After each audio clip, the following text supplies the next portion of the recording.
कि आज विश्वव्यापी शिक्षा व रोजगार के कारण लगातार बच्चे घरों से दूर जा रहे हैं। उनकी अपनी मजबूरी है तो उनका जाना भी आवश्यक है, पर उनके चले जाने से माँ बाप घरों में अकेले पड़ जाते हैं। अब उन माँ बाप को रहता है कि हम क्या करें, कहाँ जाएं, कैसे रहें, किसके भरोसे, किसके सहारे।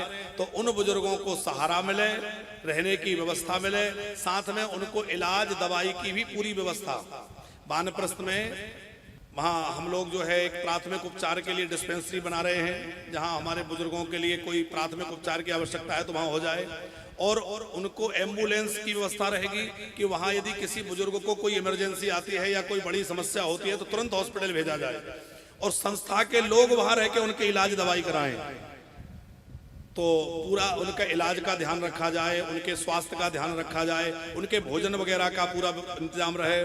भोजन के लिए हम लोग उनके लिए रसोई भी बना के दे रहे हैं, कमरे में बनाना चाहें उनके लिए एक लंगर भंडारा भी चल रहा है, उसमें पा सकते हैं। और एक कैंटीन भी बनाई है जहां से वो एक नॉमिनल चार्ज में, लागत मूल्य पर उनको अपने कक्ष में ही भोजन प्राप्त हो जाए, वैसी भी व्यवस्था कर रहे हैं। कई लोग ऐसे हैं वो सोचेंगे महाराज जी का नहीं खाएं, आश्रम का ना खाएं, तो उनके लिए वैसी भी वैकल्पिक व्यवस्था है। तो उन बुजुर्गों को घूमने के लिए पाथवे, सुंदर गार्डन और सुंदर बगीचा वो सब बनाया जा रहा है।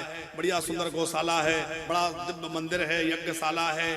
और दूसरी बात यह है कि वो बुजुर्गों को नित्य प्रति वहां ध्यान, योग, यज्ञ, सत्संग, संकीर्तन ये मिले, ताकि वो बुजुर्ग केवल पड़े ना रहे बल्कि उनका बुढ़ापा आनंद के साथ व्यतीत हो। ऐसा पूरा हम लोग प्रयास कर रहे हैं। आगे राम जी करा रहे हैं। एक आश्रम बन गया है, दूसरे आश्रम का काम चल रहा है, बड़ी जल्दी वहां भी लोग रहने लगेंगे।